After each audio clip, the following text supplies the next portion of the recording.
Então, vão ser congressos, vão ter talvez outras especializações, outras situações, que é extremamente importante. Queria que você entendesse, a gente está começando do básico, né? Marcílio deve ter falado bastante aí da base biológicas, anatomia, e a gente ainda vai entrar muito bem nisso. A implantodontia, na verdade, ela surgiu, né? Ela nasceu no ano o primeiro implante foi em 1965, com Brennemark, onde foi feito em um paciente dentro total na mandíbula, né? E isso era chamado o protocolo de Brennemark, e hoje a gente conhece como, apelidou-se uma prótese protocolo, onde seria uma prótese total fixa sobre implante. A evolução da implantodontia nos permitiu não trabalhar apenas com próteses totais fixas, né? Que idealmente elas são bem interessantes mecanicamente falando, porque a gente trabalha com implantes splintados, né?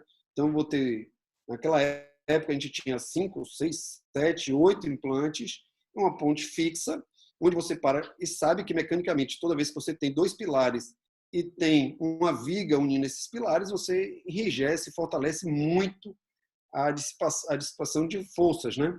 Forças mastigatórias, parafuncionais e o que seja. Então, permitia que esses implantes tivessem uma resistência muito grande. O chat está ativado? O meu Tá chat sim. não aparece para mim, tá? Se alguém perguntar alguma coisa para você, vai piscar o chat e você vai conseguir ver. Manda uma pergunta a alguém aí, só para dar uma olhada, tá? Se alguém manda uma pergunta, só para a gente ver como é que vai funcionar aqui. Então, assim, a implantodontia mais moderna, depois de alguns anos, a gente começou a observar e tratar implantes unitários. E hoje, gente, não tem mais espaço para quem faz uma reabilitação. Não apareceu nada para mim, tá? Se alguém mandou aí. Eu mandei. Não apareceu, não. A Jorley mandou agora. Para mim o chat está desativado. Se aparecer alguma pergunta aqui, eu te falo. Pronto. Se alguém quiser falar alguma coisa, você abre o microfone também, Rodrigo. Ele mesmo consegue abrir o microfone. Pronto. Tá? Então a gente pode trocar uma ideia rápida também, se alguém tiver alguma dúvida sobre o que estiver falando. Então, a implantodontia ela saiu como a gente consegue ver na canto superior aí, né? Ela saiu de uma reabilitação de um edêntero total, que foi chamado, não sei se vocês ouviram esse termo, o Pedro falou, o Marcílio falou, vocês já ouviram em algum lugar, de um inválido oral. Era essa a classificação que se tinha. O cara que não tinha dente nenhum, na década de 60, por exemplo, não tinha prótese que resolvesse, né? Pedro falou de um históricozinho da implantodontia com vocês? Falou. Falou, né?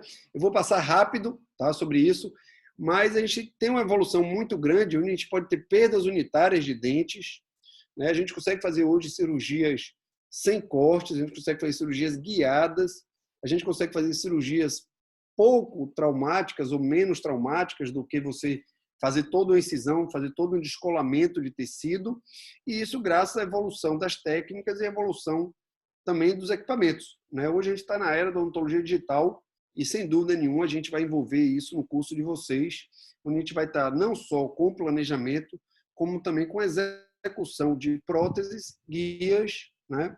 Para a gente poder viabilizar o que tem hoje de mais moderno no curso de vocês. Mas eu sempre gosto de falar que a odontologia digital, ou seja, o que a gente tem de mais moderno hoje,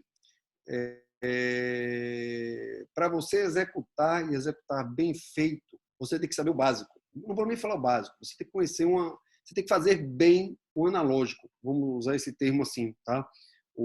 Então, a gente não tem como fugir de uma curva de aprendizado, que é trabalhar a implantodontia, a cirurgia, como ela deve ser, tá?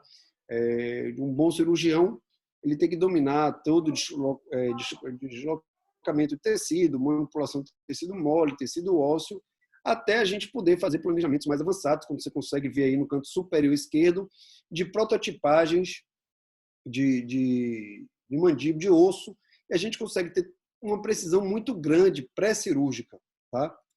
Então, eu acho que a gente está num estágio hoje bem avançado dessa situação, onde a gente consegue fazer todo, na atualidade, um planejamento virtual, um planejamento com tomografias e softwares, onde a gente consegue determinar a posição dos dentes, consequentemente determinar a posição dos implantes e, consequentemente, executar cirurgias menos traumáticas, tá? Cirurgias mais rápidas, mais confortáveis e com um grau de precisão maior, tá? Já está com sono aí? Já estou vendo gente se coçando aí, viu? Acho bom tomar café. Tá sorrindo, estou vendo aí. Então, vamos lá.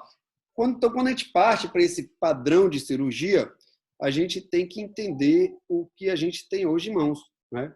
Então, nossos pacientes do consultório vão querer cada dia mais ferramentas e tecnologia que torne sua cirurgia mais previsível. Hoje, no curso da gente, por exemplo, a gente não opera hoje uma maxila sem uma tomografia. Então, vocês vão ver quando vocês entrarem na parte de clínica, entrarem na parte de solicitação de exames, a gente não vai operar maxila sem tomografia. E estamos caminhando também para não se operar mais mandíbulas sem as tomografias. E se a gente tem um recurso de imagem muito bom, por que a gente não utilizar isso em favor, né, do nosso paciente, em favor da nossa técnica, em favor da nossa segurança e previsibilidade do tratamento? Então, assim, hoje em dia a gente vai estar utilizando esses recursos, né, e a gente consegue fazer toda essa precisão maior. Pedro já falou sobre isso, né, sobre esse histórico ele falou dos implantes superostais, acredito eu, dos agulhados, dos laminados.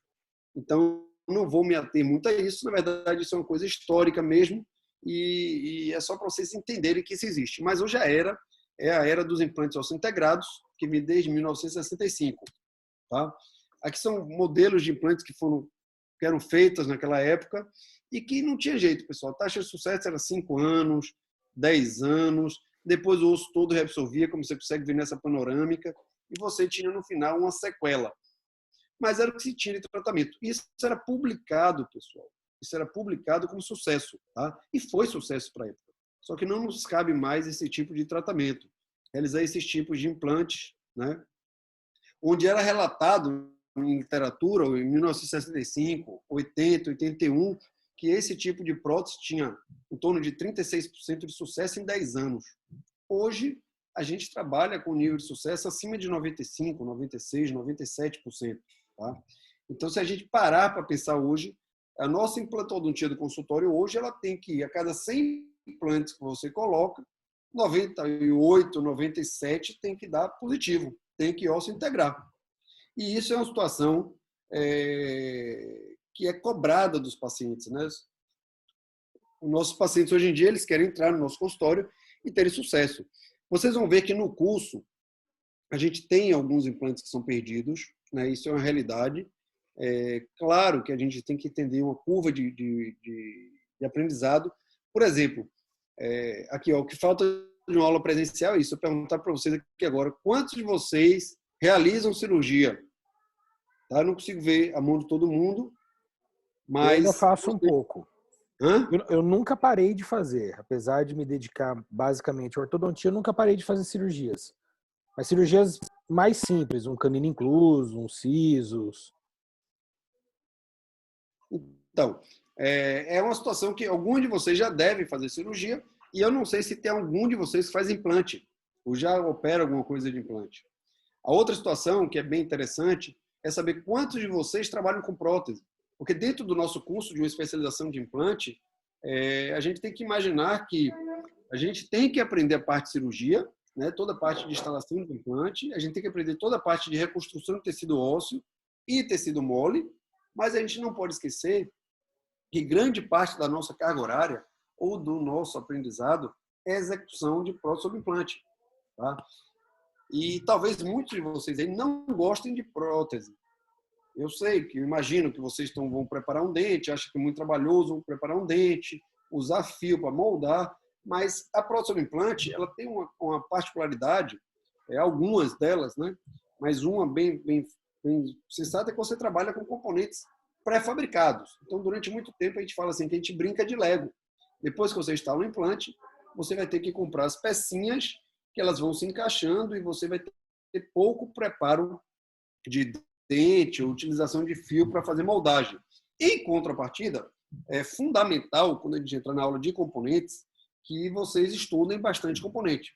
Eu sempre falo que um grande divisor de águas para quem vai fazer a parte de prótese sobre implante, e vocês no curso vão fazer essa parte de prótese sobre implante, é dominar os componentes. E isso a gente vai passar, como já vou colocar até no grupo aí, livros, né, onde vocês vão poder reforçar esse estudo em casa, e é extremamente importante que vocês se dediquem ao estudo dos componentes protéticos. Vocês vão ver que são muitas pecinhas, e são, para quem nunca trabalhou com elas, a gente chega até se perder no início, e quem não se dedicar vai chegar ao final do curso sem conhecer essas peças. Eu fico brincando muito, que é muito fácil quando a gente está numa clínica com o professor do lado. O professor vai chegar a ponto, pega essa pecinha aqui e parafusa. Gente, qualquer um sabe pegar uma chavezinha, encaixar um parafuso onde o professor mandou encaixar e parafusar. O difícil não é parafusar. O difícil é a gente entender o porquê está se utilizando aquele parafuso e com que finalidade e quando a gente vai usar ele novamente. Então, assim, ser um macaquinho da NASA é fácil, né? Você ser adestrado a utilizar uma sequência que tem alguém do seu lado falando o que fazer. O difícil, e vocês vão entender que é esse o difícil, é você saber o que escolher e como planejar a execução de sua prótese. E toda a parte cirúrgica, ela se inicia na sua prótese. Hoje em dia, um cirurgião, na hora que ele vai colocar o implante, ele tem que estar muito bem alinhado, né, com esse planejamento, porque ele tem que saber e entender aonde vai acabar aquela prótese. Então, eu vou colocar o implante hoje, eu tenho que ter certeza que estou colocando aquele implante numa região adequada, no sentido mésio, distal, no sentido vestíbulo palatino ou vestíbulo lingual, tá? Numa inclinação favorável à utilização ou à execução de uma prótese, né? E aí eu digo, vocês que vão operar, vocês têm que ter essa imagem tridimensional muito bem estabelecida, porque eu sempre digo, um implante mal colocado faz a pessoa que for executar a prótese, eu fico brincando, a gente tem que rebolar, né? Muitas vezes a gente tem que utilizar artifícios, existem sim alguns artifícios para facilitar a nossa vida, mas utilizar artifícios porque o implante não está numa posição adequada no seu início, tá? Não foi operado na melhor posição. Claro que quando a gente vai operar o implante, a gente, sim, em alguns momentos a gente não vai colocar na melhor opção, porque eu já entendo que essa posição não é 100%, mas eu vou corrigir isso daqui proteticamente, né? Mas assim você está optando em colocar esse implante ali para talvez fugir de uma técnica de reconstrução de enxerto ou de uma outra técnica cirúrgica um pouquinho mais complicada. Então você opta em botar esse implante numa posição não ideal, mas isso tem que ser, vamos dizer assim, planejado, tá? E não ser um acidente. Coloquei o implante lá e o implante ficou numa posição não adequada. Aqui são exemplos de implantes históricos, implantes agulhados, né? Isso aí, essas fotos, tem até recentemente, ainda existem implantes. Outro dia apareceu aí na BO, paciente com esse tipo de implante em boca, tá? Onde eram feitos implantes laminados. Pedro já falou disso aqui tudo, tá? E aí a gente chega no nosso implante ósseo integrado, que é o grande evolução que a gente teve na implantodontia, tá? Se a gente parar para pensar, como eu falei para vocês, foi o Brennemark que idealizou isso, o primeiro implante foi em 1965. Não sei se todos vocês já ouviram falar de Brennemark, mas o Brennemark ele já não é mais vivo. Os últimos anos de vida dele, ele acabou morando aqui no Brasil, ele se mudou para Bauru, onde ele ficou na USC, né, onde ele desenvolveu diversos trabalhos aqui em Salvador, ou no Brasil. Salvador, estou eu, né? Por quê? Porque o Brasil foi um centro importante da implantodontia. Por se executar muitos implantes, por a gente também permitir que se façam pesquisas em humanos, né? Isso é uma coisa muito vantajosa. Alguns países da Europa não permitem que a gente desenvolva um produto e teste esse produto em humanos, mas aqui no Brasil, a depender, passando pelos comitês de éticas, passando pela plataforma Brasil. Hã? Passando pela plataforma Brasil. É permitido, né? E que faça alguns testes, algumas pesquisas. Então, esses implantes eles foram desenvolvidos e eles, né, são a nossa implantodontia hoje em dia. Esse nome foi criado, né, osso-integração, e ele vem do significado que o osso ele vai se integrar ao implante, tá?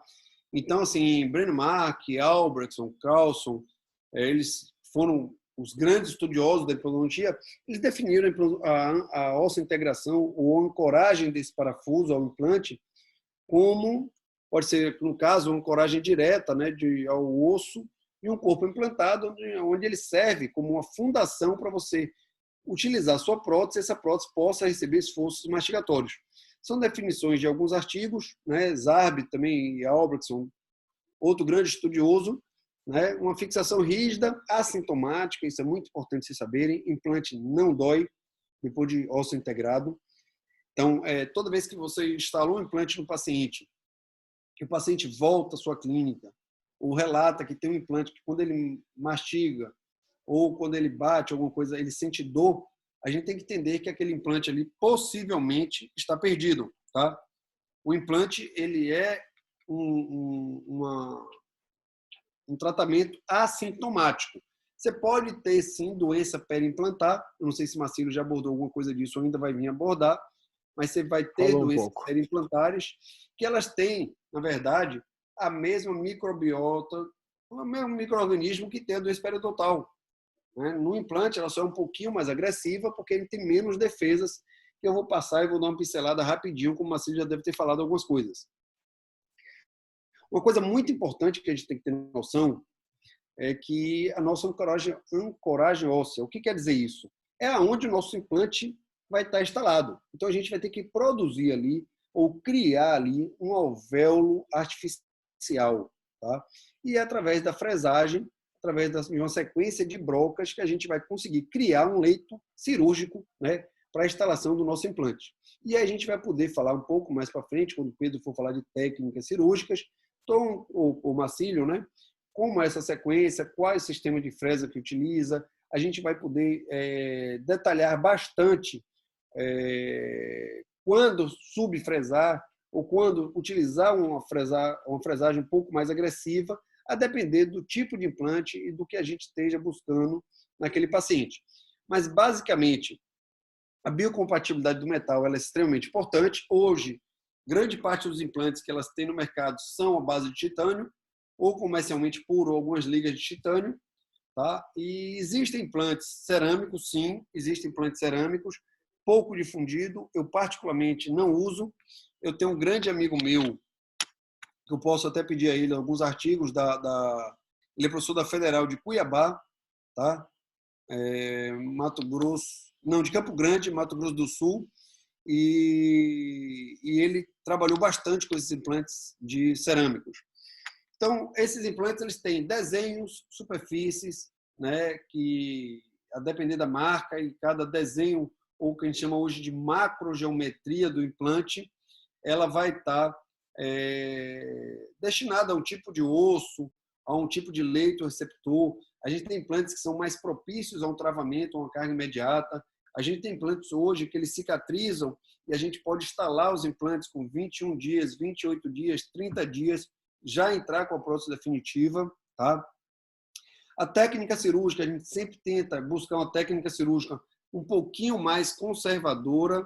Né? A gente hoje, ainda mais utilizando recursos digitais, a gente tenta fazer uma técnica cirúrgica menos traumática. Tá? Esse reparo que está no slide, chamado funcional, seria o tempo de cicatrização. Seria quando você coloca o implante, instala o implante, não utiliza uma carga imediata, tá? E deixa esse implante cicatrizar, ou o período de osso-integração, que pode estar variando a depender dos implantes hoje, de 21 dias a 4 meses ou a 6 meses, a depender se foi em área enxertada ou não. Isso tudo são detalhes, pessoal, que eu estou falando aqui para vocês, para a gente ter uma visão geral. Tá? Por enquanto, a gente está estudando a implantodontia de uma forma muito genérica. Mas a gente ter uma noção e a gente conhecer e a gente padronizar o grupo. Né? Condição de cargas a gente vai falar, seria uma carga precoce, uma carga tardia, né, ou até uma carga imediata. E isso depende.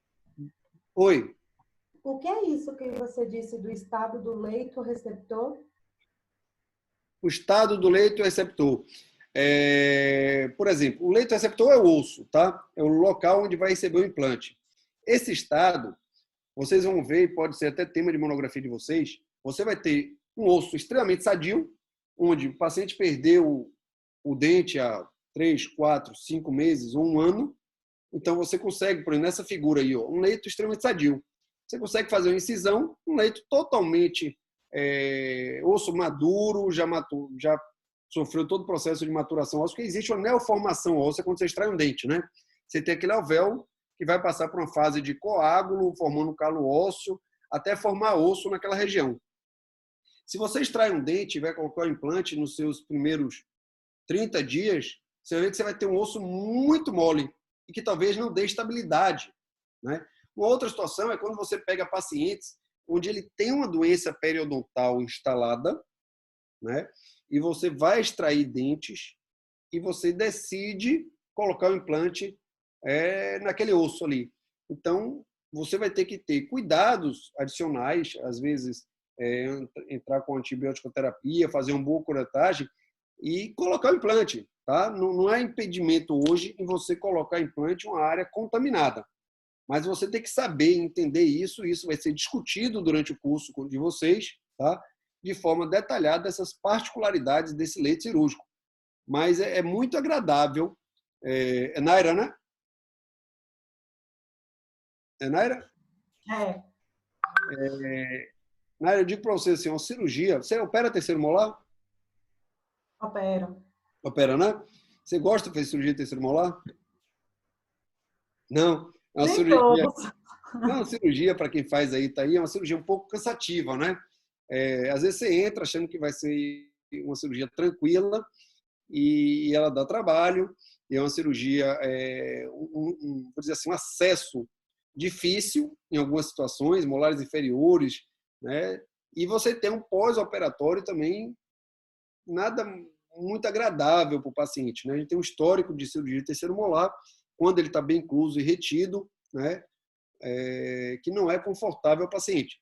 Então, eu digo assim, para quem não tem experiência em cirurgia de implante, a sua grande maioria das cirurgias de implante, elas têm um pós-operatório bacana. Tá? Por quê? Porque você trabalha, se você pegar na área, pensar aqui, nesse osso aqui que está na foto, gente, o paciente perdeu esse dente há mais de 4 meses, então o osso já está maduro. Tá? Você tem os dentes adjacentes, você não tem doença periodontal, você não tem foco de contaminação e infecção. A cirurgia aqui, o pós-operatório aqui, é muito favorável. Tá? Claro que deixa eu falar para vocês também que vocês vão passar pela primeira cirurgia de vocês, né, a segunda, e claro que vocês demoram muito operando o paciente no início. Uma cirurgia que passa de 30 a 40 minutos, você já tem uma contaminação só pela incisão, exposição do osso, né, ao meio ambiente muito grande. Tá? E vocês vão ver que com a evolução do curso, é o que eu sempre digo, quando a gente está no segundo ano do curso, vocês operam bem tranquilo, vocês andam sozinhos. Mas nas primeiras clínicas, vocês precisam muito suporte. E, consequentemente, né, o paciente de vocês, ele não pega vocês no melhor momento cirúrgico. É óbvio isso, né? É uma curva quando vocês vão estar operando os primeiros implantes. Mas a gente tem tido bastante resultado positivo, né? Vamos lá. O titânio, falar um pouquinho dele. Por que o titânio? O titânio tem várias características boas. Primeiro, a gente usa o TICP, é titânio comercialmente puro. Tá? Ele não é 100% puro, ele tem alguma liga. A liga mais famosa é TI 6AL4V, que é o vanádio, o L de alumínio. São as ligas que a gente utiliza hoje nas marcas comerciais dos nossos implantes. O titânio, ele tem algumas coisas muito boas. Primeiro que ele é biocompatível, tipo o ouro. O ouro é um material biocompatível, só que o titânio ele tem uma densidade muito menor do que a do ouro. Então, você imagine que quando você vai botar 10 implantes no paciente, se a gente for parar para pensar, 6 na maxila e 4 na mandíbula, esse paciente ainda vai usar uma prótese que tem uma estrutura metálica. Se for dente de porcelana, essa porcelana ainda pesa, né?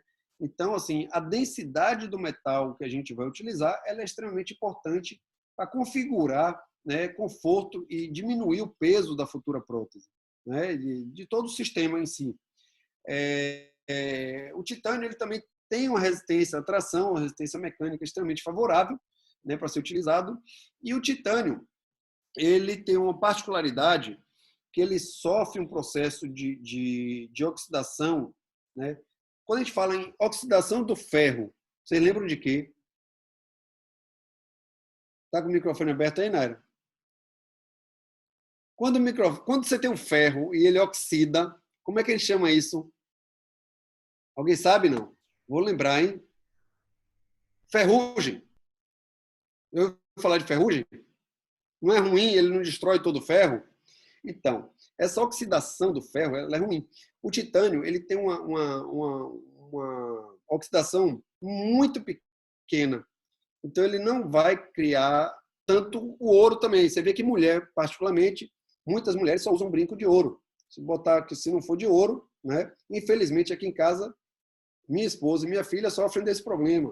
Eu não consigo comprar brinco que não é de ouro, né? Mas a mulher sabe desde cedo que quando você bota um brinco de ouro, a orelha responde de uma forma diferente de você usar ligas não nobres, tá? Então, toda vez que você usar o ouro ou o titânio, você tem um resultado biológico melhor, ok? Ainda falando um pouquinho do titânio, tá? Pessoal, é uma matéria que a gente está falando aqui, eu estou fazendo uma introdução, a aula não vai acabar hoje, né? A gente vai continuar na quinta-feira, tá? Mas é muito importante esse conhecimento básico, porque muitas vezes o seu paciente pergunta uma coisa para você e você, a nível de especialista, você tem que ter essa base do que é o metal, do qual é o material que você está usando, como vocês vão ter aula de cerâmica, tá? Eu vou dar aula de materiais cerâmicos para vocês.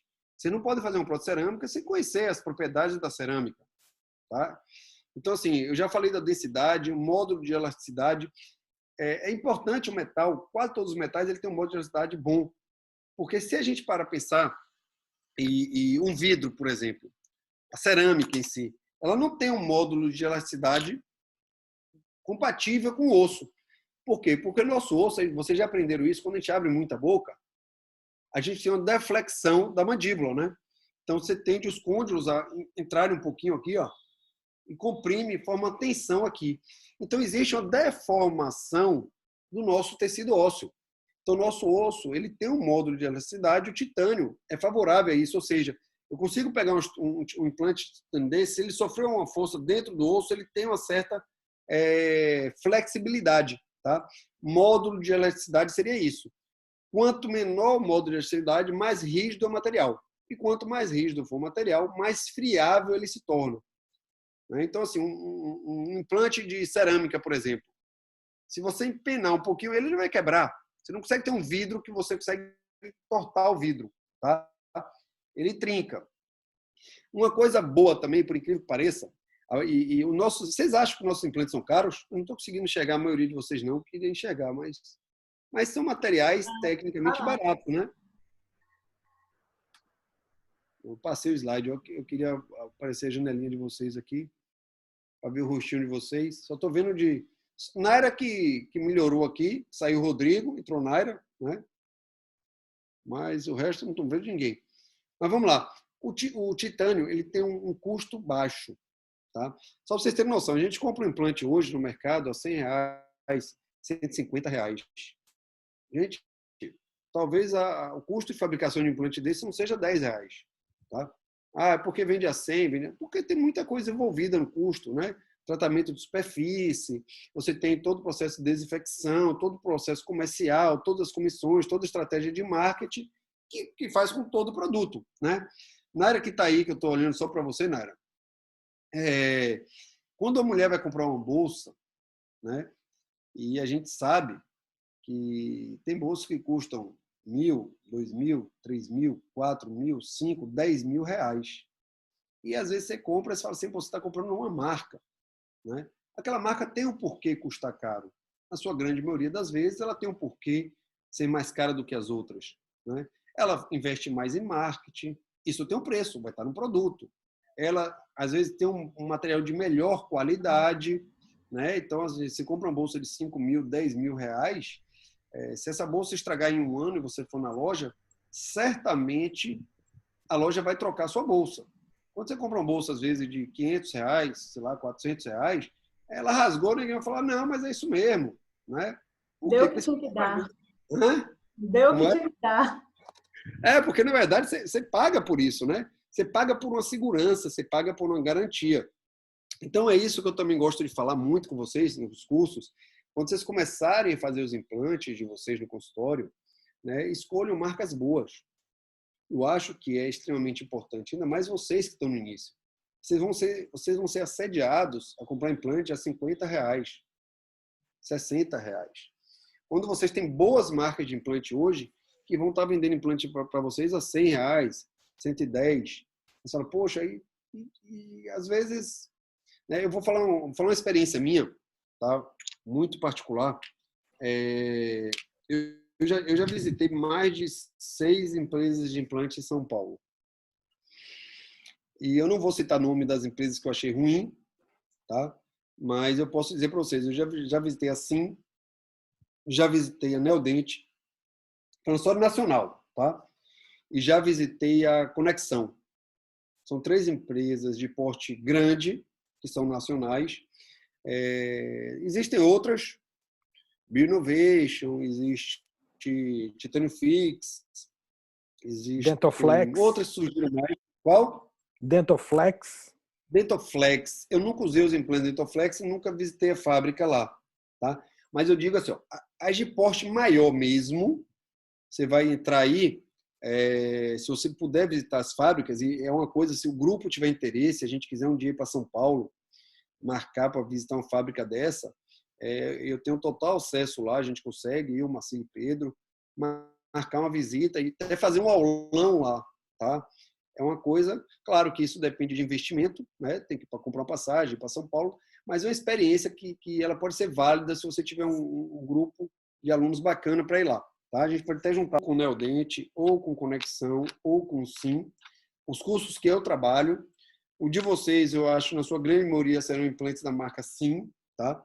Eu só trabalho com essas 3 marcas hoje nos cursos que eu participo, porque são marcas que eu conheço e sei que tem qualidade no mercado. Tá? Eu acho que isso é extremamente importante. E todas as marcas de implante, elas vão oferecer para a gente diversas macrogeometrias.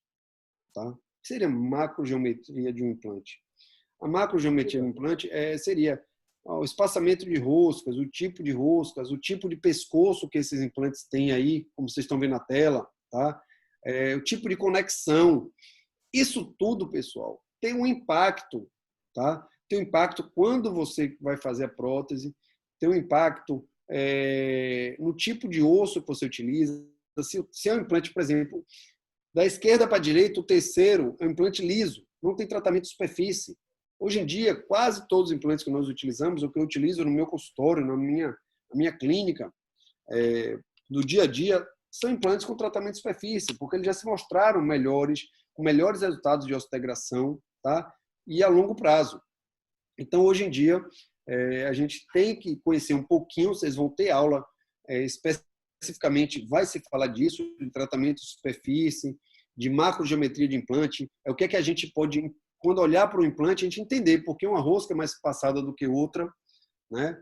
Eu acho que isso tudo é importante se ter esse conhecimento. Não é hoje, tá? Não faz parte da aula hoje a gente explorar isso, até porque a gente não tem nem tempo e nem conhecimento prévio de tudo para estar explorando uma coisa bem específica ainda, tá? Ô, Duda, Oi. desses 3 que você Foi? citou, Neodente, Conexão e assim, estão no mesmo nível ou alguma dessas 3 marcas está um pouco acima? Vamos lá. A Neodente é a que mais vende, é a maior marca no mercado hoje, seguida da Sim, para depois Conexão. E Claro que as empresas elas cresceram. A Neodente ela tem um percentual maior do mercado. Tecnicamente, a gente está falando de 3 implantes muito bons. Eu botaria qualquer um dos 3 em meu pai. Tá? É uma situação que... Hoje, particularmente, por exemplo, eu trabalhei 11 anos com a Sim. A Neodente tem um implante também excelente. Todas as 3 têm um implante muito bom. Tá? E qualquer uma dessas 3. Hoje, particularmente, no curso que eu estou aí com vocês, a gente está usando mais Sim. Porque o que pode diferir, Rodrigo, de uma dessas empresas também, é que como elas têm, as 3 são boas empresas, você tem que entender uma coisa que é muito importante na clínica diária nossa. Qual é o suporte que você tem, onde você mora, quem consegue lhe atender com praticidade, com agilidade, quem é aquela pessoa que você pode comprar um componente hoje e trocar amanhã, tá? Então, assim, dentre essas 3 empresas, que são empresas de qualidade, eu estou indo bem para uma parte clínica, tá? Uma parte do dia a dia, onde eu acho que tem que ser levado em consideração como você vai ser assistido por uma dessas empresas. Eu posso dizer para vocês, se eu convidar um professor da Neodente, se eu convidar um professor da Sim e se eu convidar um professor da Conexão, todos os 3 vão falar que a marca dele é melhor. E vão mostrar artigos, e vão mostrar trabalhos. Tá? Por quê? Porque todas as 3 são marcas boas. Tá? Inclusive, eu vou mandar aqui no grupo para vocês. Recebido. A Conexão vai fazer uma série de lives com professores famosos, até o Vitor Clavídio e muitos outros. Se vocês tiverem oportunidade de assistir, eu vou até compartilhar agora, aqui enquanto eu estou falando. Então, assim, Rodrigão, não dá para dizer qual é a melhor. Se eu falar para vocês hoje, eu particularmente prefiro trabalhar com a Sim e com a Conexão do que com a Neodente. Mas é uma coisa minha particular. Por quê? Porque eu domino mais os componentes dessas duas, isso é uma coisa extremamente importante, é quando eu tenho tudo na cabeça.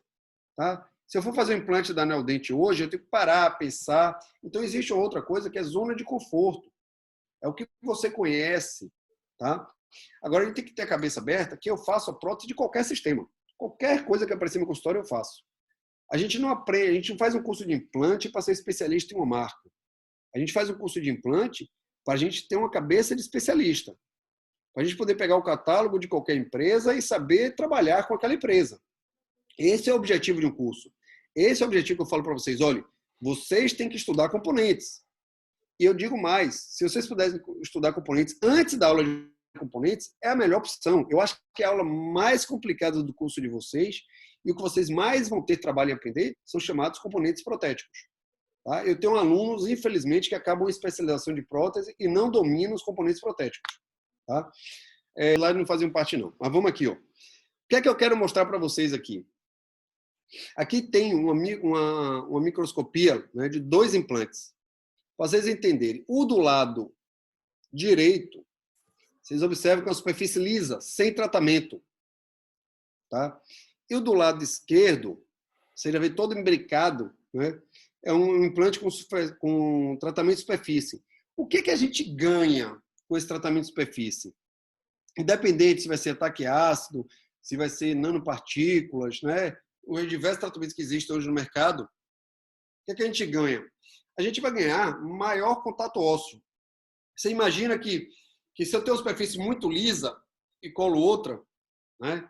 Eu tenho um tipo de contato de superfície. Se eu for medir a área de contato, vai dar X centímetros quadrados. A partir do momento que a gente imbrica elas, minha área de contato passa a ser, ó, em vez de ser uma reta, ela passa a ser toda uma superfície de reentrâncias. Então, a gente tem maior área de contato. É importante vocês saberem que num processo de osso-integração, a gente não tem 100% do implante osso-integrado. Tá? Parte desse implante ele é osso-integrado. 70%, 80%. A outra parte, você não cria uma ligação entre o osso e o titânio. Mas a partir de um percentual X, essa osso-integração ela já é estável e ela é segura. Então, quanto maior a área de contato você gera, maior favorece né, esse processo de estabilidade do seu implante. Está claro isso na cabeça de vocês? Sim? Sim. Então, ó, agora aqui à esquerda, você vê com maior amplitude uma superfície de implante liso, como ele passa, né? E já o da direita, você vai ver que você tem um tratamento de superfície onde você tem, parece o quê? Parece um chão todo. Sabe aquelas paredes de cimento batida? Você pega o cimento e vai chupisca na parede inteira? É basicamente isso. Então, essa texturização do implante, esse tratamento de superfície do implante, ele geralmente causa um maior percentual de contato ósseo, ele consegue concentrar uma osseointegração de melhor qualidade com esse tratamento de superfície. Tá? Então, hoje em dia, praticamente, no curso aí de vocês e aqui na clínica, 100% dos implantes que nós fazemos hoje, ele tem tratamento de superfície. Tá? A gente não utiliza mais hoje os implantes lisos. Há quem utilize? Sim. Ok. Tudo bem, deixa ele seguir a corrente dele. A gente tem uma conduta clínica, é uma conduta, vou dizer assim, unânime entre os professores do curso de vocês, é uma conduta unânime na maioria dos meus colegas e professores aqui de Salvador também, tá? Onde a gente dá sempre prioridade a utilizar os implantes com tratamento de superfície. O leito receptor, Maíra, que você perguntou, é bem importante a gente entender também e conhecer, relembrar, eu não sei se Marcílio falou da qualidade do tecido ósseo, os tipos de tecido ósseo, ele chegou a falar isso? Isso não. Não, dos tipos não. Ele Dos citou tipos, não, alguma né? coisa, Ele mas falou falar da qualidade, especificamente não? os tipos não. Tá, porque assim, ó, o osso, primeiro que a gente tem que sempre lembrar que a gente tem um osso medular e a gente tem um osso cortical, né? O osso cortical, se você olhar nessa foto que tem um alvéolo de uma raiz, que foi extraído um molar, né? O osso cortical tem, no alvéolo mesmo, ele é circulado pelo cortical. É um osso bem denso, onde a gente praticamente não tem trabeculado, tá? Como a gente não tem trabeculado, esse osso ele também tem uma menor irrigação sanguínea.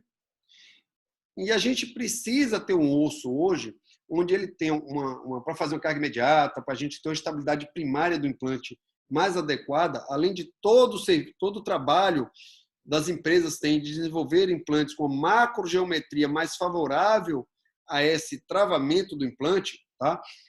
Quando a gente trabalha com osso tipo 1 e tipo 2, que seria osso mais medular, tá? O osso com pouca... mais medular, não, desculpa, mais cortical, um osso mais denso, tá? Tipo que vocês observam na parede distal da raiz do molar aí. E o osso mais medular seria entre as raízes. Você vê essas trabeculados. Então, toda vez que seu implante entra nesse osso medular, você vai sentir na mão que ele desce mais fácil. Tá? Toda vez que você vai romper o osso cortical, você tem uma maior dificuldade de acessar o implante descer, ou as fezes descerem.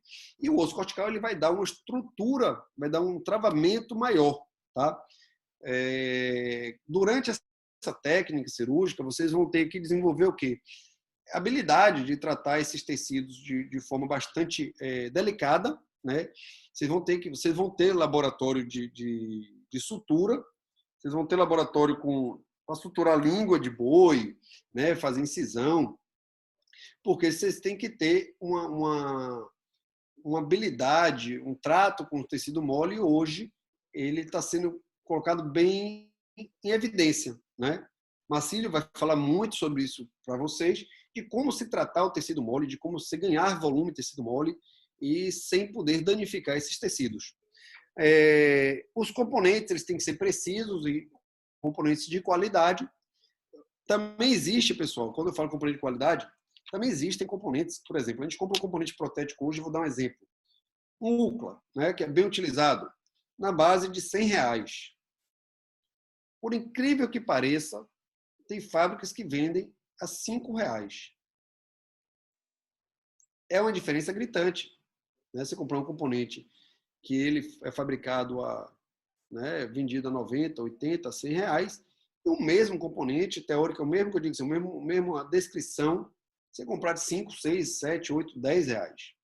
Então, assim, a gente tem que lembrar sempre que é muito importante a gente se preocupar com a qualidade do nosso implante, mas também é muito importante você se preocupar com a qualidade da sua prótese, do componente que você vai botar ali. Esse componente, quanto melhor, né, o componente de qualidade boa, eles têm uma adaptação muito precisa à plataforma do implante, impedindo que exista o quê? O conhecido gap. Que seria, se fosse um dente ou uma restauração, as infiltrações, por onde acontecem as cáries nas restaurações. Claro que como o tecido ali é todo de titânio, se eu tiver um gap entre o meu implante e minha prótese, se for aberto, né, não tiver selado, tiver abertinho ali, não vai ter cárie e não vai ter cárie, mas vai ter acúmulo bacteriano, vai ter acúmulo bacteriano. Isso pode levar o quê? A ter uma perda óssea naquela região ali? Pode. Isso pode levar a ter uma periimplantite naquela região? Pode. Isso pode levar, pense bem, se eu tenho uma parte que está adaptada aqui e a outra aqui está em falso, quando eu desço um parafuso para prender essa prótese aqui, toda vez que eu tiver uma força mecânica de mastigação, essa prótese tende a estar instável. Será que vai responder melhor as forças mecânicas, uma prótese bem adaptada, bem selada, onde quando eu mastigo ela não tem movimentação, ou uma prótese que está, tipo aquela cadeira, sabe que você senta, ela está de 4 pés, que ela fica bamba, que a gente tem que botar um calçozinho no pé. Então, isso tudo é precisão. Tá? Controle e velocidade do motor, isso vai ser falado com vocês. Quanto menos vocês vibram ou têm uma maior estabilidade na mão, também isso favorece uma técnica cirúrgica, onde a gente consegue ser um pouquinho mais conservador. Falando do período de cicatrização, o padrão, pessoal, inicial, seria instalar um implante. Aí no curso a gente segue um pouco esse padrão ainda, tá? Na sua grande maioria, no contexto geral, depois que a gente instala um implante, a gente vai esperar em torno de 4 a 5 meses para fazer a prótese. Aí você fala, ô Eduardo, no seu consultório você espera isso tudo? Bem, no meu consultório hoje, eu trabalho com tempo reduzido, tá? Mas eu já tenho uma vivência, uma experiência, onde eu sei clinicamente, né, dizer que quando o implante precisa que eu espere 4 a 6 meses. Tá? Isso vocês vão ter que desenvolver essa habilidade. Como essa habilidade não nasce do dia para a noite, a gente acaba adotando nos cursos um padrão um pouco mais conservador. E nos seus primeiros implantes do consultório, eu também recomendo que vocês esperem pelo menos 4 meses para iniciar um processo de execução de uma prótese. Tá claro isso? Sim. Essa ideia? Por quê? Porque para você dizer que eu posso, a não ser que você use implantes especiais, que tem implantes, né? Hoje em dia, que eles ossintegram com 21 semanas, com 1 mês, com 40 dias. Straumann. Straumann é um deles, tá? Assim tem, a Neodente tem. Eu acho que a Conexão também tem implantes de reduzido, não de 21 dias, mas tem de 30, tá? A não ser que você use implantes especificamente para esse tipo de cicatrização, onde esse implante tem um tratamento e tem uma macrogeometria específica para osso integrar nesse período, mas se você usar implantes do dia a dia, no implante do dia a dia, eu consigo, às vezes, lá na clínica, determinar que eu vou fazer com 60 dias. Mas por que eu consigo determinar isso? Porque eu tenho desenvolvido, a gente desenvolve uma habilidade clínica de saber que com 60 dias eu consigo trabalhar. Enquanto a gente não desenvolve isso, vocês no início do consultório de vocês, é muito importante a gente pelo menos seguir 4 meses de orientação. Tá? Por quê? Para a gente evitar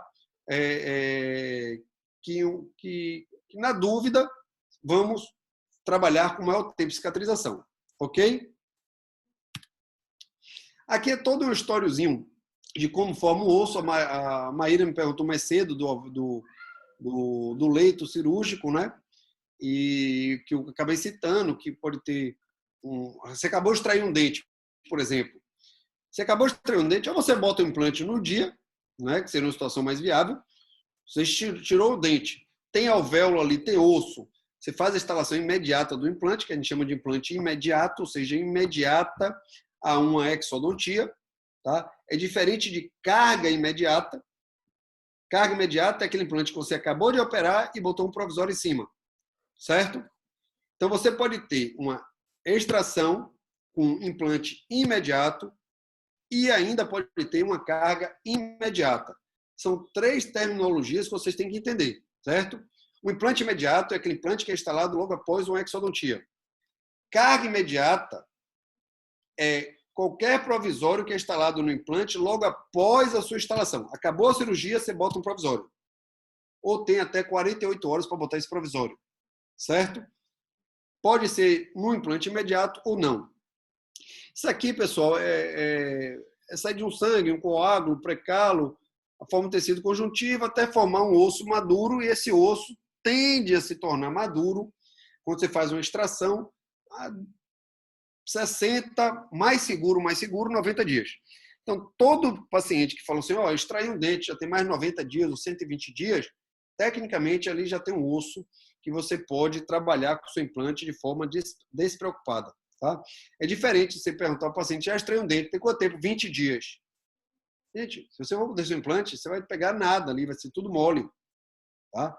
Então, se eu for optar por isso, pode ser que, a depender de uma situação clínica, você opte, instalar um implante depois de 20 dias de uma extração, você tem que ver na radiografia que você tem que ter osso saudável, ou seja, fora do alvéolo, né, porque o alvéolo vai estar todo molengo ainda por dentro, para travar esse implante. Ou vai ter no ápice, ou vai ter nas paredes. Por exemplo, se eu extrair o incisivo inferior, se eu botar um implante um pouquinho mais largo, ele trava nas paredes corticais. Então, se eu não tenho osso formado ali, ok. Tá claro essa ideia? Sim. A Jorlei, você tá aí? Tá dormindo, é? Ele tá sem áudio. Abri seu áudio aqui. Perfeita a aula. Inclusive, Tá todo a mundo partir aí? dos 120 dias, você começa a ter perda óssea, né, Duda? Depois de 120 dias? Isso. A questão de perda óssea, a gente fala por um padrão, tá? A perda óssea ela é muito relacionada ao indivíduo em si. Mas claro que se você passar de 6 meses, você já começa a ter uma situação. O ideal é você extrair um dente e que coloque aquele implante nos primeiros 6 meses, ou nos 4 meses, como você está colocando aí, 120 dias. A gente tem várias coisas que a gente pode ponderar, né, que é muito mais complexa do que simplesmente falar que extraiu um dente. No dia que extraiu o dente, eu tinha todas as paredes, elas ficaram todas as paredes, ou eu estourei a tábua vestibular, né? Isso tudo vai estar correlacionado com o osso que eu vou encontrar, ou possível defeito ósseo. Entenda que quando você extrai um dente, eu deixo todo o alvéolo intacto, eu vou ter o quê? Eu vou ter um defeito que a gente chama de quê? Com todas as paredes. É a melhor formação, porque o sangue vai preencher aquilo no alvéolo e ele forma osso completo. Quando eu perco uma tábua vestibular inteira, imagine que eu não vou ter a nutrição aqui, né? Então, a tendência é formar osso aqui, mas esse osso não vai formar na sua totalidade na tábua vestibular. Tá claro isso? Sim. Então, assim, o cuidado é uma coisa que a implantodontia fez a gente repensar, ou fez a gente ter mais cuidado, é como se extrai um dente hoje em dia. Né? Vocês vão ver que vocês vão ter técnica de extração de dente com alveolótomo, com periótomo, quer dizer, com periótomo, que você entra, é uma lâmina muito fininha, que você vai rasgando mais ou menos ali as ligas periodontais, para você expulsar aquela raiz sem deformar muito o trabeculado ósseo do alvéolo. Ser o mais conservador possível. Tá? E tem situações ainda, dependendo dessas regiões aqui, como a gente tem nessa maxila, a gente tem uma tendência a ter uma perda muito uma perda muito vertical, não. Vertical, horizontal, tá? A maxila ela tende a ter uma perda óssea de vestibular para palatina. Ela vai afinando. Se você olhar na panorâmica, você sempre tem altura na maxila nessa região anterior. Sempre tem altura. Mas quando você vai ver a espessura, esse osso aqui está sempre muito fino. Por quê? Porque a tábua óssea, tanto vestibular como palatina, principalmente vestibular, é muito fina quando você extrai um molar, um central ou um lateral. Tá? Então ela tende a se reabsorver muito rápido ali. É um padrão de reabsorção. Essa ilustração aqui, pessoal, só quero que vocês acompanhem aqui rapidinho, só para a gente tirar uma dúvida. Eu não sei se vocês conseguem entender, mas isso seria uma mandíbula, onde foi feita uma incisão no tecido mole. Isso, pessoal, porque tem pessoas aí, talvez no curso, que talvez nunca viram um implante ou nunca assistiram a cirurgia de implante. Então, para a gente fez uma ilustraçãozinha só para a gente ter isso bem claro. Então, o tecido ali foi incisionado, né?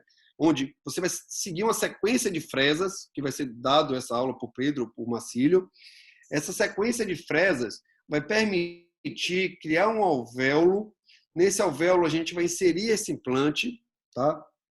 Esse implante, com o processo do tempo, ele vai maturando esse osso e, quando eu falei, aquele prazo de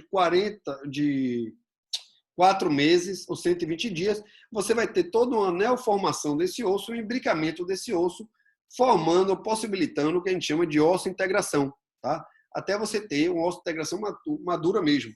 Entendo que esse processo, depois de 4 meses, ele não está 100% concluído. Esse remodelamento ósseo aí, ele vai, em média, até 1 ano pós-exodontia, né? Onde você vai ter, por exemplo, você sai de um quadro aqui, ó.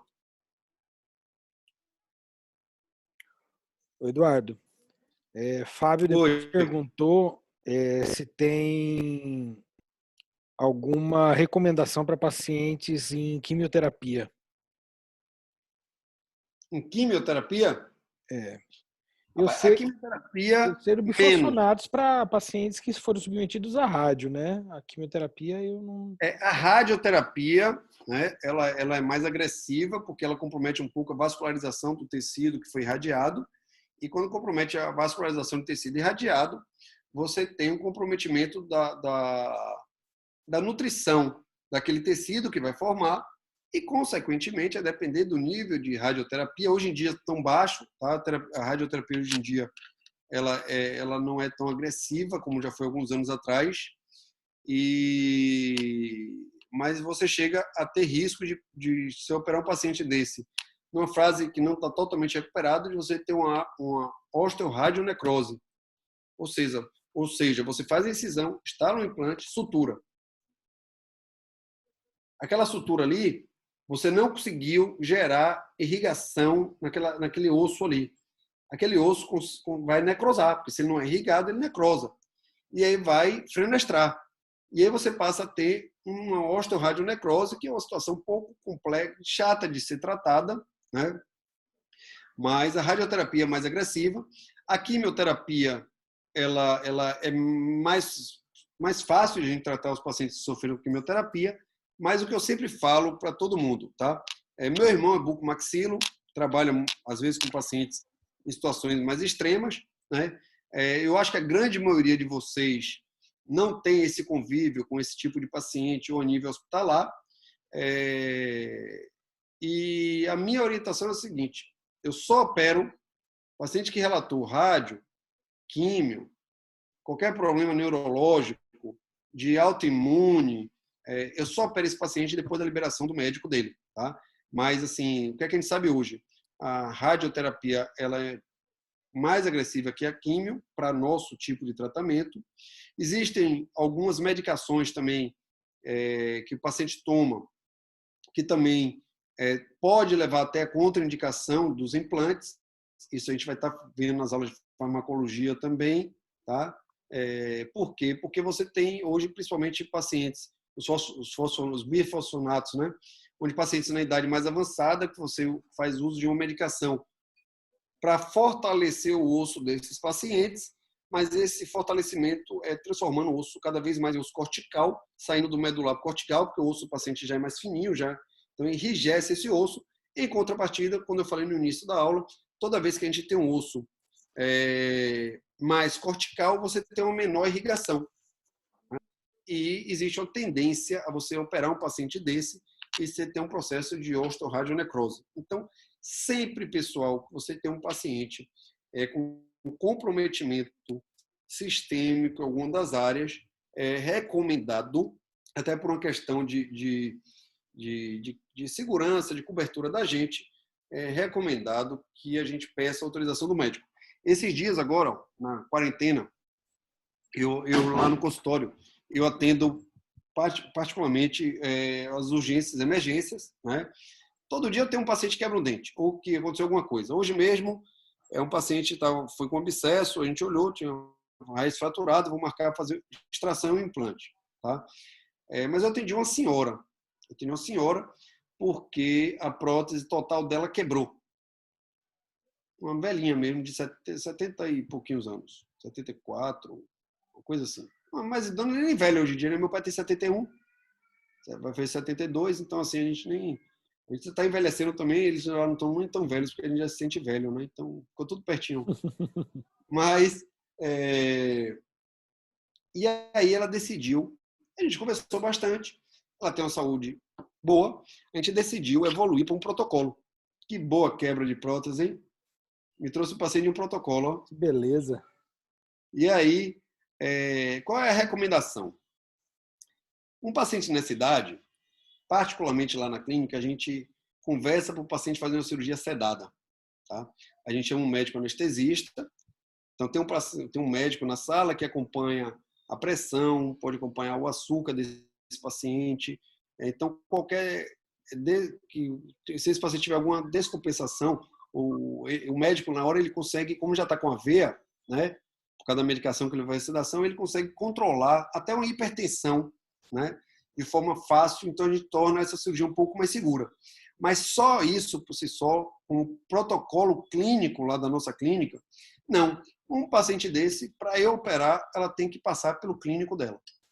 Ou pelo geriatra, ou pelo clínico. Uhum. Tá? E eu peço Aí envolve o clínico e já envolve, se o clínico achar necessário, uma avaliação cardiológica. Então, é dessa forma, Rodrigo. Eu não sei se foi você que perguntou, ou alguém perguntou. Foi Fábio. Foi. É dessa forma, Fábio, que a gente tenta se proteger. Tá? Não adianta a gente achar que tem que saber tudo. Até porque, num problema, nós, como dentistas, a gente vai ser julgado por incapacidade por mais que a gente tenha capacidade, e eu falar, poxa, o paciente acabou de fazer uma químio, acabou de fazer uma rádio, ele foi operar o paciente. Né? Quem é ele para estar... Então, assim, nesse momento, eu particularmente, eu sempre peço uma liberação do médico que acompanha o caso. Tá? Até hipertenso. Pegou um hipertenso de mais idade, a partir de 50 anos, ele relata a hipertensão, eu peço para ele ir para o cardiologista dele antes da cirurgia.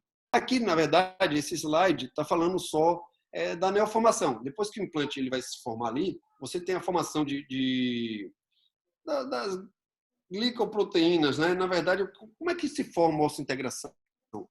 Você vai ter o titânio, esse titânio vai formar uma leve camada de óxido de titânio, que é o TiO2, e vai ter no sangue, no osso que está formando, as glicoproteínas.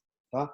Essas célulazinhas, elas que vão se grudar ao óxido de titânio, que está ligado quimicamente ao titânio, né? Porque ele forma uma ligação química ali na superfície de titânio. E aí você tem uma formação da glicoproteína com o óxido. Esse óxido se liga ao titânio e essa glicoproteína se liga ao osso. Então, daí que você tem todo esse processo, né, de osseointegração bem detalhado. Então, ocorre, sim, uma justa posição entre implante e osso. Existe a necessidade de, quando a gente trabalhar com componentes protéticos, a gente está sempre radiografando toda vez que a gente instala uma prótese ou que a gente prova um componente, porque não pode ter gap. Entenda, gap não vai virar cárie. Mas gap aqui vira um acúmulo bacteriano, porque vai se esconder ali. Imagina, se eu tenho... Gente, e microscopicamente falando para vocês, um gapzinho é um hotel gigantesco para as bactérias. Só para vocês terem uma noção, uma prótese mal adaptada ou um componente de qualidade ruim, você resolveu economizar. E se você pegar esse componente e levar no microscópio de eletrovarredura, ele não é homogêneo, ele não é liso, ele não é reto às vezes, tá? Pode gerar um abscesso perimplantar. Pode levar a perda óssea. Um simples gapzinho. Só para vocês terem uma noção, proteticamente hoje, quando eu faço uma prótese sobre dente, tá? Preparei um dente, instalei uma prótese, os artigos falam que é considerado normal uma desadaptação em torno de 120 micrômetros. Tá? Uma sonda periodontal, desculpe, uma sonda exploradora de boa qualidade, não é essa que vocês compram, desculpem, estou falando que vocês compram tudo ruim, né? Mas não é isso.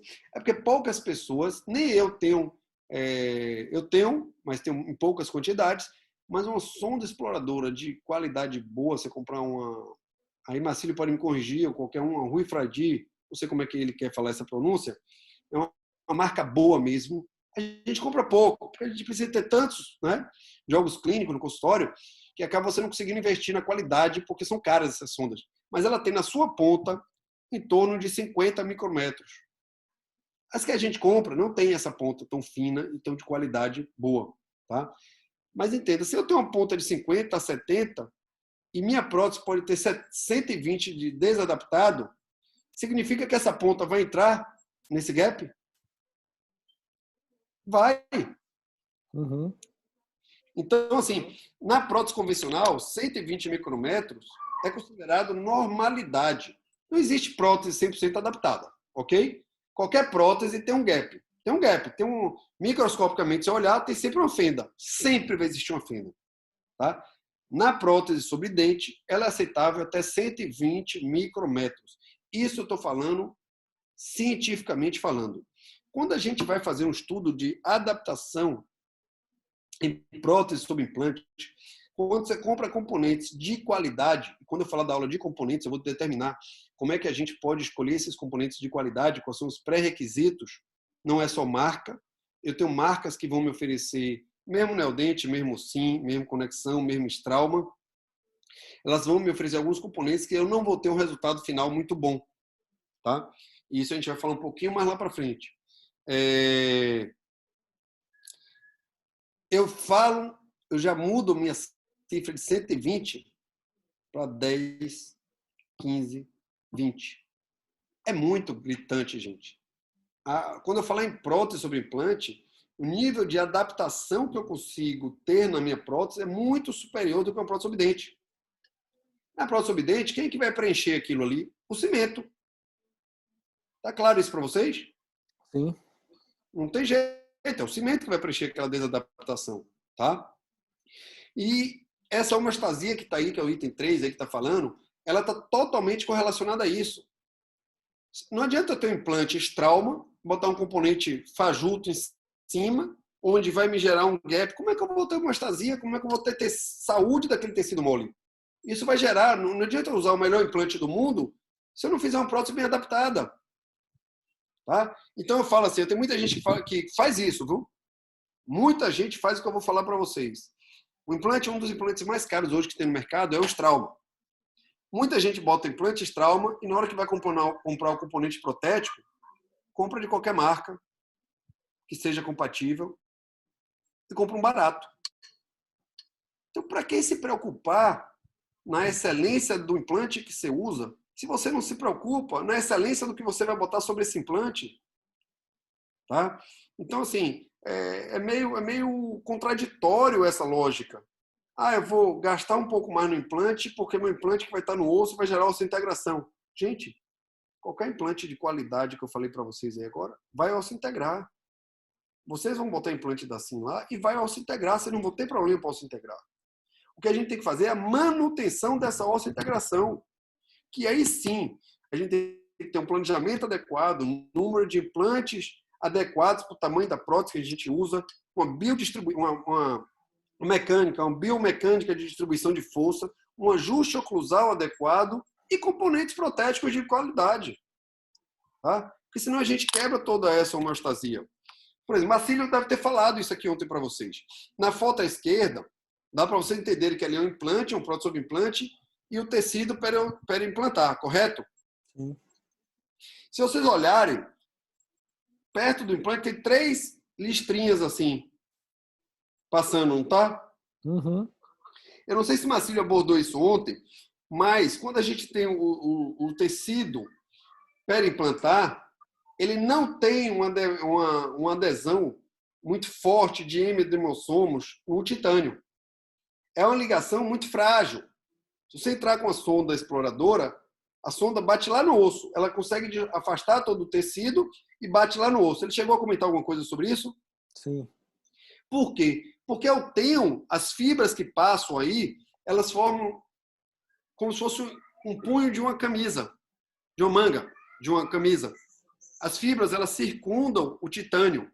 Elas não ficam inseridas no titânio. Tá? Elas circundam. Já no ligamento periodontal, a gente vai ter a união dessas fibras ao cemento. Então, você tem uma força de tecido mole, muito mais resistente, você tem uma barreira mecânica quando você come um alimento, desse alimento ser introduzido naquele suco ali, porque esse tecido mole ele está mais fortemente ligado ao cemento. Tá claro isso na cabeça de vocês? Se a gente for partir, aqui está falando das fibras, são adjacentes, né? Adjacentes é isso, formando esse punho, só uma definição. Se a gente for olhar isso aqui, ó, ele mostrou essas figuras, não? Mostrou parecida. Parecida, né? Mas se a gente for olhar o lado esquerdo, que tem o implante, observe que eu não tenho esses risquinhos azuis ligando ao implante. Eu tenho tecido ligando ao osso e tenho vários pontinhos. Esses pontinhos são as fibras que estão circulando. Como foi feito um corte aqui, imagine que minha fibra está passando assim no meu implante, certo? Sim. Circulando aqui. Se eu corto aqui, ela aparece como um pontinho. Concordam comigo? Sim.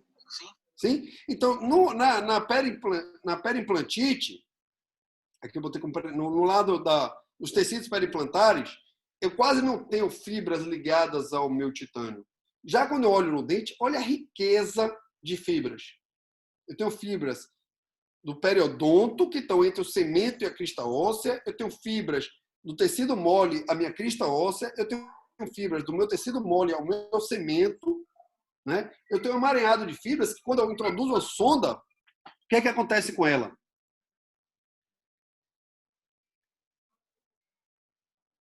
Quando eu vou introduzir uma sonda, eu não consigo que essa sonda insira ali. Se ela chegar até o osso ou até lá embaixo, eu tenho o quê? Eu tenho uma bolsa periodontal. Concordo? Por quê? Porque eu vou ter esse tecido mole que vai permitir que a sonda bata. Essa situação de sondagem no implante, ela não é real. Se você pegar uma sonda e colocar lá, você vai bater lá no osso. Tá? Por exemplo, no lado esquerdo, observe que essa parte branca aqui corresponde ao implante. Tá? Você quase não vê fibras ligadas a ela. Quando a gente vai para a parte do dente, a parte vermelha seria o cemento. Olhe quantas fibras estão imbricadas nesse cemento. Olhe, imagine a resistência que eu tenho para introduzir uma sonda aí. Tá? Isso aqui, pessoal, é só para ilustrar o que a gente fala com vocês. Se eu for pegar aqui agora, for introduzir uma sonda, olha a diferença entre essas duas sondagens. O que é que Marcílio pode ter falado? Se não falou, ele vai falar mais para frente. Quando eu faço uma sondagem em implante e tem sangramento, não necessariamente é um índice de inflamação do implante. Sim. Porque na sondagem de dente, se você sonda ali, né? Eu não sou periodontista, mas é um conhecimento básico, o Marcílio pode complementar isso depois. Quando você faz a sondagem em dentes, né? Se você sondou e tirou e sangrou, aquilo ali vai no seu periograma lá como índice de sangramento. E sangramento está correlacionado à inflamação, que está correlacionado à presença de gengivite ou periodontite, correto? No implante, isso é um falso negativo ou um falso positivo. Não é porque sangrou que está com doença periimplantar. Tá claro? Então, ó, aqui tem 25 gramas. Tem umas sondas que elas vendem, eu não sei se eu trouxe a foto, não. Elas vendem umas sondinhas que ela tem um stopzinho. Você vai, é como se você fosse introduzindo a sonda e aqui tivesse um stop. Introduzindo a sonda, aqui um stop, né? Aqui assim, aí quando vou introduzindo, essa sonda vai subindo. Quando ela bate no stop, ela calibrou as 25 gramas que eu não deveria forçar mais no implante. Porque senão vai bater lá no osso. Não tem estrutura de resistência de tecido mole que vá frear essa minha sondagem. Vai bater no osso, vai chegar lá no conjuntivo e vai sangrar. Tá claro? Sim. Essa ilustração, ela também é bem interessante para ficar na nossa cabeça. Olha a irrigação sanguínea de um ligamento periodontal. Se você olhar os vasos, né, em escuro aí, como eu não tenho ligamento periodontal no implante, ele é anquilosado, né, ele é osso integrado ao osso, eu perco uma irrigação muito rica. Consequentemente, eu tenho menor vascularização. Com menor vascularização, eu tenho menor quantidade de células de defesa. Então, é muito fácil a gente entender e compreender que uma doença instalada no implante, ela tende a ter, apesar de ter a mesma microbiota, tá? Ter o mesmo agente presente, causador da doença, tá? Eu tenho uma tendência a ela ser mais agressiva no implante do que no dente natural. Porque eu tenho uma barreira mecânica maior no dente natural, tá? E além de ter uma barreira mecânica no dente natural, eu tenho uma vascularização mais rica.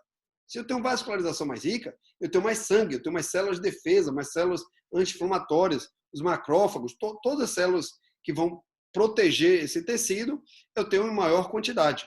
Ok? Então, aqui, esse autor desse livro, isso eu tirei de um livro, ele compara a evolução das doenças, ele mostra que no periodonto ela é menos, vai ser tão agressiva quanto, tá? É o mesmo, a gente está falando do mesmo microbiota, vai ser tão agressiva quanto, só que ela tende a ser mais rápida ou mais agressiva no implante, quando instalada. Tá? E a gente tem uma resposta de defesa também no implante mais lenta. É muito mais fácil, isso o Marcílio pode falar para vocês, por diversos fatores, né, tratar uma doença periodontal do que tratar uma doença periimplantar.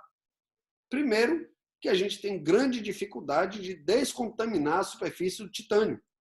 Principalmente quando você teve uma perda óssea, você tem uma perda grande que criou uma bolsa que expôs a parte do implante, que é o quê? Com tratamento de superfície. Eu mostrei lá na frente que o tratamento de superfície é uma parede extremamente o quê? Rugosa. Quando ela é rugosa, ela é excelente para você ter o quê? Um acúmulo bacteriano, proliferação bacteriana, acúmulo de placa, biofilme, consequentemente a evolução para uma doença um pouco mais grave. Ok? Eduardo, clinicamente, como que fica uma periimplantite? O paciente chegou com periimplantite. Como que eu vejo assim clinicamente? Fica como É igual uma periodontite, tá? Você vai ter uma gengiva avermelhada, ela pode ter um sangramento, é igualzinha. Entenda que é muito comum, muito parecido.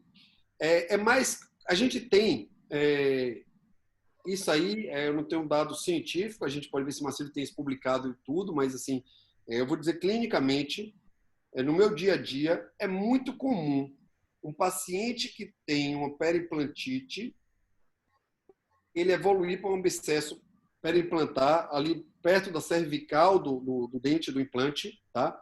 Mais do que uma doença periodontal. A gente tem abscessos periodontais, né? O paciente chega com uma fístula às vezes. Você tem uma orientação, todo paciente chega com a fístula, fazer o quê? Uma investigação daquela fístula. Como é que a gente faz uma investigação simples, rápida? Pega um cone de guta, não é isso? Introduz na fístula e vai ver onde ela bate. Se ela bater no ápice de uma raiz, provavelmente é indício de um retratamento. Se ela bater na lateral de uma raiz, ela pode ser uma trinca. E ela pode ir bem para a cervical. E às vezes é por acúmulo de cálculo, de tártaro mesmo, de doença periodontal, que precisa raspar ali. Tá? Mas é muito comum em implante você ter umas fístulas agressivas, uma fistulação, um abscesso agressivo, quando você tem a doença periimplantar instalada. Mas elas tecnicamente, Naira, você vai tratar ela de uma forma muito similar, tá? Você vai ter algumas particularidades, você tem que ter cuidado com essa superfície do implante para você não arranhar mais ainda, né? O ideal é que você tenha... Isso é o ideal, tá? Mas eu vou falar para você, a maioria das pessoas fazem raspagem, implante não tem. Mas você tem umas curetas de teflon, tá? Para você poder raspar sem arranhar a superfície do titânio. Você só fazer a remoção dos cálculos mesmo, né? Então, assim, esses cuidados a gente tem que ter. Mas a gente vai ter muita oportunidade, com certeza. Vou lhe jogar uma praga, você vai pegar um paciente com uma doença periimplantar lá no curso. Ave Maria. Lá ele. Mas é o momento. Gente, é coisa boa. Entendeu? A gente tem que passar por isso. Eu vou falar para vocês, assim, de uma forma muito clara, ninguém gosta de errar. Mas toda vez que você errar, o seu colega errar, preste atenção naquele erro. Travou? Não. Não? Então Pra mim, vamos lá. não. A imagem de sua e de Nairo ficaram meio estáticas. Preste atenção naquele erro, porque assim, é quando acontece o erro que a gente vai ver como alguém soluciona aquilo, né? Então, assim, eu espero que no curso de vocês tenham diversas falhas, não propositais, mas que vão acontecer na curva de aprendizado. E por quê? Poxa, o cara errou no provisório, o cara foi na cirurgia e foi fazer um enxerto de seio, furou a membrana. Como é que corrige aquilo? Como é que você reverte aquele quadro? Né? E claro que numa convivência de 24 meses, vocês operando o volume que a gente opera em Conquista, é um diferencial do curso de Conquista. É impressionante o volume de pacientes que tem aí. Tá? E depois eu quero puxar a orelha de vocês preventivamente. Tá? Eu não sei como é que está a situação financeira de vocês, mas eu sei que no momento está todo mundo muito ruim, né, por Covid, por essa situação toda, muito sem trabalhar, mas é muito essencial que vocês comprem o material necessário para o curso. Tá? É muito essencial. Vocês tenham em mãos o que é necessário para fazer o tratamento como ele deve ser feito. Toda vez que faltar um material, você vai improvisar. E nem sempre o improviso traz o melhor resultado. Tá? Então, botem isso na cabeça de vocês. Eu sei que, por falar em investimento num momento desse, é triste, né? A gente está passando por uma situação. Tem uma frase, só para filosofar um pouquinho, tem uma frase que eu vi esses dias, eu postei no meu Instagram logo no início, que é o seguinte, se eu lembrar muito bem dela, se você passar por essa pandemia e ao final dela você estiver igual ao início, significa que você que não faltava tempo de você fazer nada, porque você está tendo tempo de modificar toda a sua conduta, de criar novos aspectos, de arrumar a sua casa, arrumar seu consultório, arrumar seus estudos, né?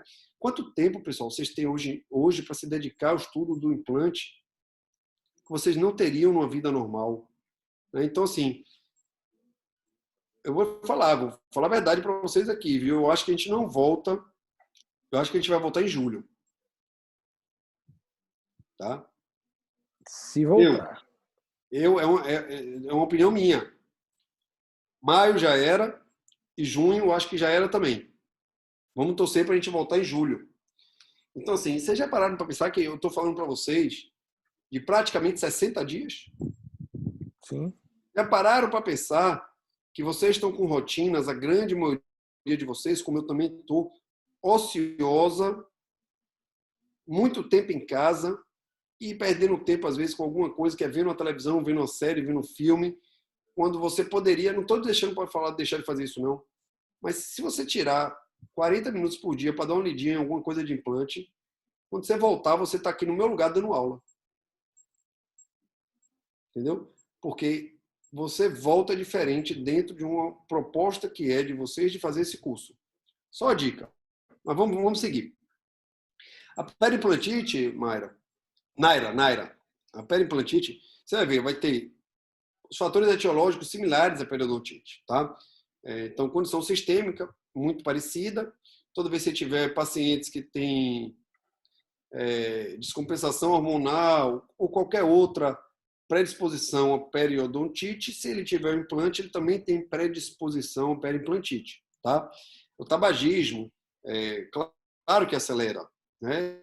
Tudo que serve para uma, serve para outra. E as duas principais causas de perda de implante seria a sobrecarga oclusal e a infecção bacteriana, que está muito relacionada à má higiene e à presença de cálculo, tá? Que é o que a gente perde dente na periodontite. Então, não tem muito segredo em termos de fatores etiológicos e de sinais clínicos de uma para outra. Você vai ter mais algumas particularidades e dificuldades no tratamento da periimplantite.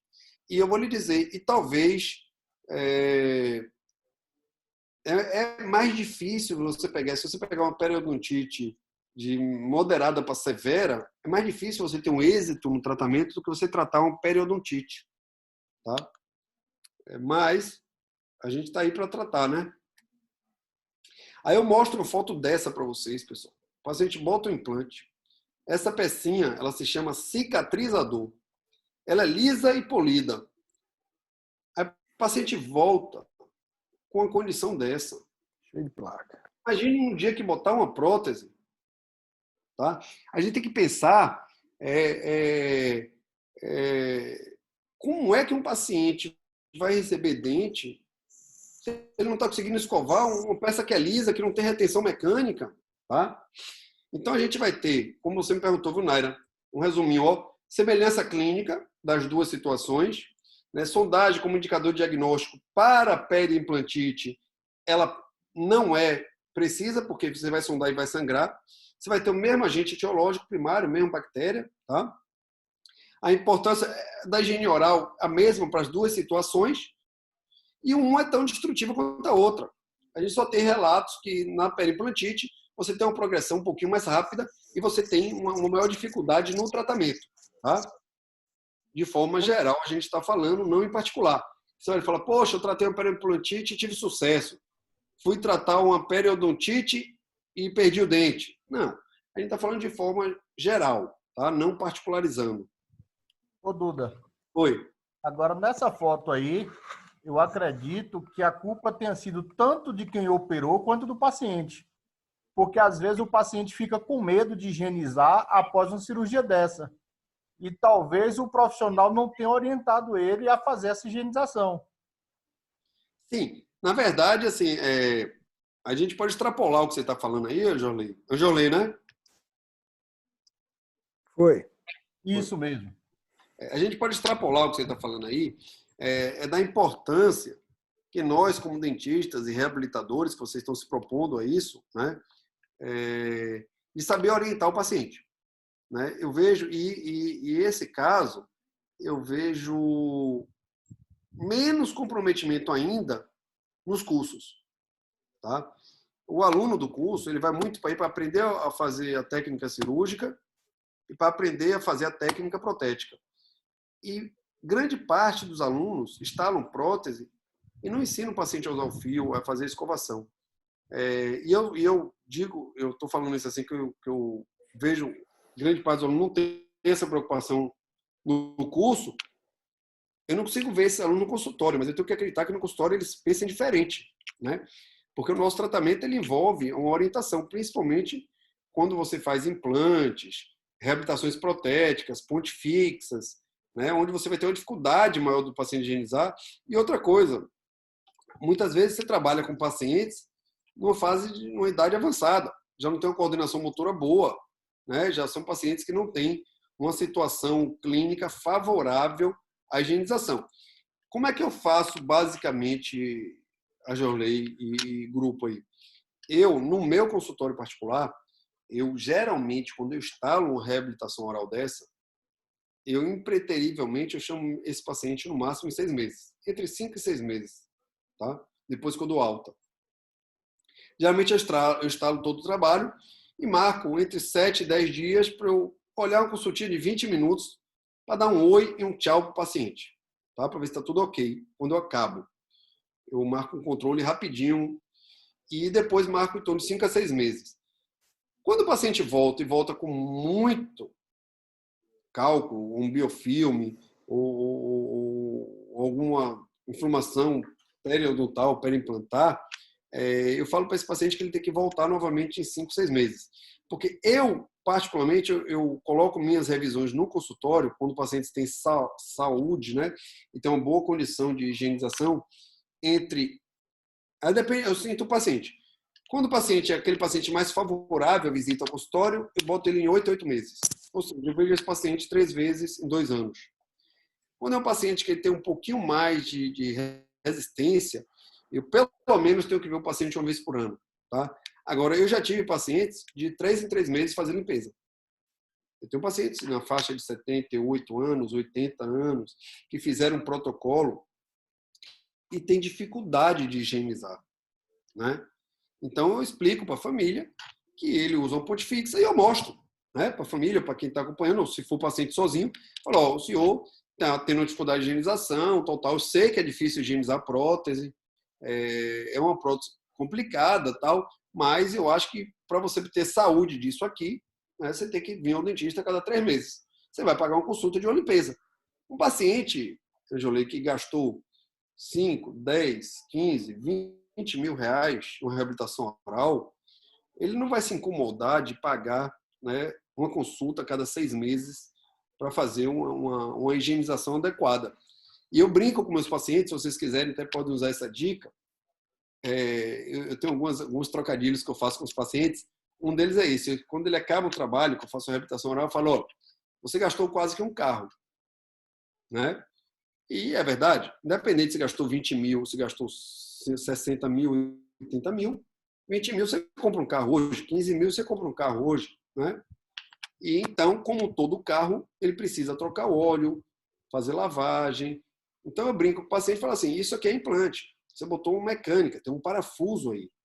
Isso tem que ser feito manutenção, né? Então, quando você leva um pouco para esse lado, faz essa associação, o paciente entende que ele gastou muito dinheiro e que ele vai ter que pagar uma consulta de revisão, de limpeza, para estar ali de tempos em tempos, para manter a saúde e evitar um prejuízo maior, que seria a perda do tratamento como um todo, né? Ok? Isso aqui eu já falei. Aqui é evidência de absorção óssea, ambos vão ter, destruição vertical e formação de bolsa, sangramento. Aqui as duas situações vão ter, tá? Toda doença periodontal tem isso aqui também. Mobilidade. Quando o implante apresenta mobilidade, está perdido. Pode tirar o implante e preparar uma nova cirurgia. Implante não tem mobilidade, tá bom? Uma dica legal que vocês vão ver clinicamente, eu vou falar hoje, mas vocês vão poder observar, é que quando a gente pega o cabo do espelho e faz isso, ó. Ouviram esse barulhinho? Ouviram? Sim. Quando você bate no implante, ó, ele faz esse barulho aqui, ó. Pouco. Isso é implante bom, tá? Quando você pega um implante e você faz um barulhinho tipo isso aqui assim, ó. Meio aqui assim, ó. Dá para ouvir? Meio fofo. Meio fofo. O implante tá ruim. Ou seja, ele bate, não consegue transmitir para o osso, então não tem aquele barulho seco, tá, de metal. Você bate o cabo do espelho. Se ele não fizer alto som de metal, seu implante está comprometido, tá? E a outra situação é implante com mobilidade. E a outra situação, indicativo, é implante com dor. Se ele já tiver com a prótese instalada, você pegar com o cabo do espelho e balançar um pouquinho, mesmo que você não consiga sentir mobilidade, mas se você empurrar e o implante doer, provavelmente o implante também está comprometido. São 3 situações: dor, mobilidade e o impacto do implante. Ele está batendo fofo, ele não tem som de metal, ok? São dicas clínicas. Aqui é a doença periodontal, quando você para implantar, ela, depois que você trata ela, dificilmente você vai ter uma reinserção do tecido ósseo, formação de osso. Mas você tem uma reinserção das fibras, tá? E você consegue estabilizar o avanço daquela doença. Ô, Duda. Oi. O Rodrigo pode até confirmar aí, mas eu acredito que os demais saíram. E só está tendo eu e o Rodrigo agora. Não, Talvez Fábio, Leonardo, Naira. Ó, Fábio tá aqui. Na verdade é o seguinte, a gente começou a aula basicamente 8 horas, não foi? Foi. 8 e 5. A gente já está com 1h50 mais ou menos de aula. Eu vou acabar essa aula exatamente nesse slide aqui, ó. Cadê? É nesse aqui mesmo. Aqui eu começo a falar de relação. Esse praticamente aqui, Jolie, já que você chamou a atenção aí, basicamente o último slide, tá? É onde eu falo geral aqui, para daqui a pouco, na próxima quinta-feira, a gente abordar um pouquinho mais do implante. Para a gente poder finalizar essas alterações que a gente tem, é importante, nesse quadrinho aqui, a gente entender o que é procepção. Né? Então, assim, é fácil eu entender que quando eu tenho um dente, que se eu tiver um fio de cabelo entre eles, eu consigo sentir. É fácil entender que quando eu vou mastigar alguma coisa, eu tenho uma percepção de perceber muito fácil a textura do alimento, a forma de mastigar. Quando eu extraio, e essa percepção ela é muito enriquecida pelo ligamento periodontal. Tá? Quando eu extraio um dente, eu não tenho mais esse ligamento periodontal. Então, eu vou ter um tecido de implante, né, osso integrado a um osso, onde eu perco grande parte dessa sensibilidade. Só que o nosso organismo ele é extremamente adaptável. E aí a gente vai aprender a mastigar, a gente vai aprender a ter uma percepção, mesmo que não seja completa, por onde a gente vai ativar, né, outros mecanos receptores que estão na fibra muscular, que estão no tecido ósseo, que estão nos ligamentos, que está na articulação. Então, todos os outros mecanos receptores que são responsáveis por essa sensibilidade que a gente tem no organismo, ela vai criar um pouquinho mais de sensibilidade para a gente ter um controle dessa mastigação. Imagine um paciente onde perdeu todos os dentes, tem 20 implantes na boca, 10 implantes na boca com 2 dentes, todos os dentes. Se esse paciente não desenvolver uma percepção de controlar essa mastigação, a força de mastigação, ele vai quebrar tudo. Né? Então, ele vai se adaptar. Mas, normalmente, quando eu faço essas reabilitações maiores, eu aviso ao meu paciente assim, que no início é normal ou ele morder a língua ou ele morder o lábio. Tá?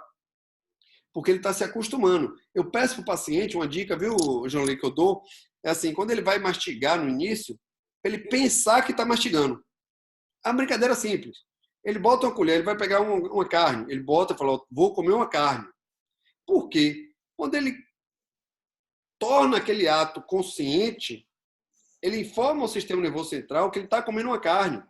Então, o sistema nervoso central dele vai ativar uma musculatura para mastigar uma carne. Deixa de ser aquele ato mecânico de a gente botando alimento na boca e mastigando. Por quê? Porque aqui, estou dando aula para vocês aqui, se eu for pegar isso aqui, né, que é meu fone que estava aqui do lado, eu não parei para pensar como eu vou fazer um movimento no meu braço, eu não paro para pensar quais dedos eu vou fechar para segurar isso.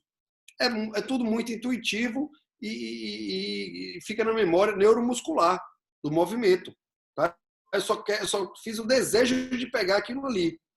Quando a gente perde os dentes, a gente tem esse mecanismo, essa percepção reduzida. Então, o paciente tem que criar o hábito, ele tem que aprender a mastigar de novo, ele tem que aprender o ciclo da mastigação com aqueles novos dentes, aqueles implantes.